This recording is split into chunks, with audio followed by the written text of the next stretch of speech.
দুর্নীতি মামলায় তৎপর হতে দেখা গেল ইডি আধিকারিকদের। এবার ইডি স্ক্যানারে রাজ্যের আরো এক মন্ত্রী, ক্ষুদ্র ও কুটির শিল্প মন্ত্রী চন্দ্রনাথ সিনহার বাড়িতে ইডি তল্লাশি।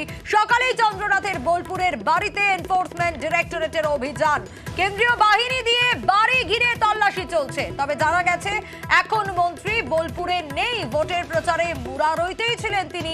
তবে ইডি তল্লাশির খবর পেয়ে বোলপুর রওনা দিয়েছেন ইতিমধ্যেই তিনি। ভোটের মুখে ফের শিক্ষক নিয়োগ দুর্নীতি মামলায় তৎপর ইডি। আমাদের দুই প্রতিনিধি রয়েছেন ইতিমধ্যেই আমাদের সঙ্গে রয়েছেন ইন্দ্রজিৎ, আমাদের সঙ্গে রয়েছেন আমাদের অপর প্রতিনিধি অক্ষয়। অক্ষয়কে সঙ্গে থাকতে বলবো এবং ইন্দ্রজিতের কাছে আগে আসার চেষ্টা করব। ইন্দ্রজিৎ, এই মুহূর্তে কি আপডেট পাওয়া যাচ্ছে? এখনো পর্যন্ত তো তল্লাশি অভিযান চলছে। দেখো, দীর্ঘ 4 ঘন্টা হয়ে গেল, সকাল 9টা থেকে এখন বেলা 1টা বাজে। এখনো পর্যন্ত কিন্তু বাড়ির মধ্যে 5 থেকে 6 জন যে ইডি আধিকারিক যারা প্রবেশ করেছে তারা কিন্তু ভেতরে রয়েছে। এবং বাড়ির যে বাইরের অংশ বা পেছন দিকের অংশ, সমস্ত অংশ কিন্তু কেন্দ্রীয় বাহিনীর যে নিরাপত্তা রক্ষীরা রয়েছে তারা কিন্তু ঘিরে রেখেছে। যদিও এখনো পর্যন্ত তল্লাশি চলছে এবং আমরা সূত্র মারফত যারা জানতে পারছি যে ইডি আধিকারিকেরা এই বাড়ির মধ্যে রয়েছে তারাই কিন্তু মন্ত্রী চন্দ্রনাথ সিংহ তথা বোলপুরের বিধায়ক তাকে কিন্তু ফোন করে রেখেছেন এবং যত দ্রুত সম্ভব তার এই বাড়ি তথা বোলপুরের যে নিচুকুটির যে বাড়ি সেই বাড়িতে আসার কথা বলেছেন।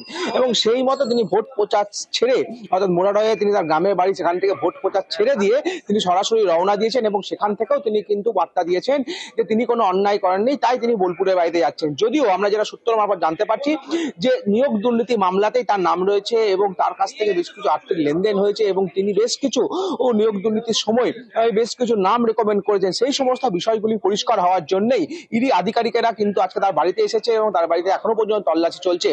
এবং তার বাড়ির মধ্যে রয়েছে কে না, এই ওয়ার্ডের কাউন্সিলর তথা তার স্ত্রী কুন্তলা সিংহ এবং তার ছেলেও রয়েছে বলে আমরা জানতে পারছি। যদিও এখনো পর্যন্ত বাড়ির ভেতর থেকে কাউকে বেরোতে দেখা যায়নি এবং দীর্ঘ 2 ঘন্টা হতে চললো, এখনো পর্যন্ত কিন্তু মন্ত্রী চন্দ্রনাথ সিংহ তিনি কিন্তু এসে পৌঁছাননি তার বাড়িতে।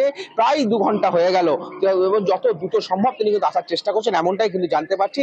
এবং তিনি আসার পরে তাকে এই বাড়ির মধ্যে জিজ্ঞাসাবাদ করা হবে এমনটাই কিন্তু সূত্রের খবর। সোনিয়া, একেবারে একটু সঙ্গে থাকো ইন্দ্রজিৎ, আমি অক্ষয়ের কাছে যাওয়ার চেষ্টা করব। অক্ষয়, যেমনটা শুনছিলাম আমরা ইন্দ্রজিতের কাছ থেকে, কিন্তু যে সময় এই খবরটা পৌঁছয় তখন কিন্তু মুরারইতেই প্রচারে ছিলেন চন্দ্রনাথ সিনহা, আর সেই জায়গা থেকে তিনি ইতিমধ্যেই তড়িঘড়ি রওনা দিয়েছেন। কিন্তু সেই সময় কি আপডেট পেলে? যখনই খবর গেল তখন তো তিনি প্রচারে। দেখো, তোমার জানি রাখি গত 2 দিন আগে মুরারইয়ের যে কলহপুর গ্রাম, সেই কলহপুর গ্রামের বাড়িতে এসেছিলেন রাজ্যের মন্ত্রী চন্দ্রনাথ সিনহা। বিশেষ করে লোকসভা ভোটের আগে সাংগঠনিক বিভিন্ন বৈঠক করছেন তিনি কর্মীদের সাথে এবং মুরারই বিধানসভা তিনি দায়িত্বেও আছেন। সেই মতো আজ সকালেও একটি কর্মী সভা চলছিল তার বাড়িতে। সে সময় তার কাছে খবর আসে যে ইডি হানা দিয়েছে তার বোলপুরের বাড়িতে এবং ইডি আধিকারিকরা নির্দেশ দিয়েছে যত দ্রুত হয় তাকে বোলপুরের বাড়িতে নাগাদ তিনি মুরারই থেকে বোলপুরে উদ্দেশ্যে রওনা দেন। যদিও এই প্রসঙ্গে রাজ্যের মন্ত্রী চন্দ্রনাথ সিনহা যেটা দাবি করেছেন যে জ্ঞানত তিনি কোন রকম অন্যায় করেননি, সেই কারণে তিনি ইডির মুখোমুখি হতে যাচ্ছেন। বোলপুরের উদ্দেশ্যে রওনা দিয়েছেন, কিছুক্ষণের মধ্যে হয়তো বোলপুরের বাড়িতে পৌঁছে যাবে।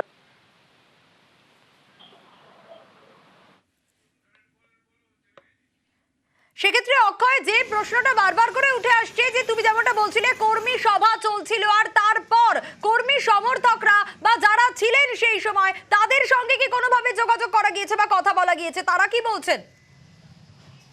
মন্ত্রী চন্দ্রনাথ সিনহা কলহপুর গ্রামে বাড়িতে যখনই যায় তখনই কিন্তু কর্মীদের সাথে তিনি বসেন এবং যেদিনই যায় সেখানে কয়েকশো কর্মী হাজির হয়। সেই মতো আজকেও সকাল থেকে প্রচুর কর্মী সমর্থক ছিল এবং তারাও হতবাক হয়ে গেছে যে রাজ্যের মন্ত্রী চন্দ্রনাথ সিনহা তার বাড়িতে ইডি গেছে। যদিও এই বিষয়ে যারা কর্মী তারা কিন্তু কোনো মুখ খুলতে চায়নি। ধন্যবাদ জানাবো অক্ষয়, ধন্যবাদ জানাবো আমাদের অপর প্রতিনিধি ইন্দ্রজিৎকেও। আমি জ্ঞানত কোনো অন্যায় করিনি, তাই জন্যই যাচ্ছি। এখন কোথায় আছেন? বাড়িতে বাড়ি যাচ্ছি। আমি জানি না কি পরিস্থিতি, না গেলে তো বুঝতে পারবো না। যাচ্ছি। কোন কেসের জন্য আমি জানি না। জানেন না?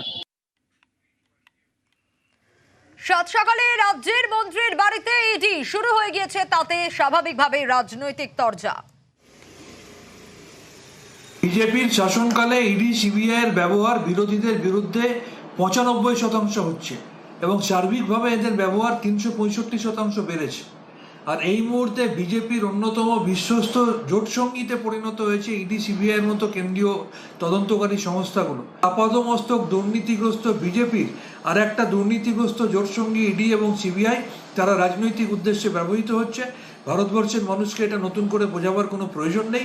তারা যত এইগুলো করবে বিজেপির ভোট তত কমবে, এই বাংলায় তৃণমূলের ভোট তত বাড়বে। এর আগেও আমরা শুনেছি যে টিচার স্ক্যামে এরকম বহু নেতা মন্ত্রীর নাম আছে। আমাদের জেলারও নেতা মন্ত্রীর নাম থাকতে পারে, আগামী দিনে তাদের বাড়িতেও এরকম হয়তো কিছু হতে পারে, আমরা জানি না কবে কি হবে। কিন্তু তো দেখা যাচ্ছে তৃণমূলের ঠক বাজতে গা উজায়, একটা নেতাও দেখতে পাচ্ছি না যার নাম নেই এই ইয়েতে। সব মন্ত্রীর বাড়িতেই ইডি যাওয়ার কথা, সবাই তো টাকার ভাগ নিয়েছে। শিক্ষা দুর্নীতি সেখানেও চন্দ্রনাথ সিনহা, যার সাথে শিক্ষামন্ত্রকের কোনো সম্পর্ক নেই, তৃণমূলের নেতা হবে আর টাকা নেবে না, দুর্নীতি করবে না, লুট করবে না, হয় কখনো? আসলে রেহাই দিচ্ছে তৃণমূলের সর্বোচ্চ দুর্নীতিগ্রস্ত বড় নেতাদের।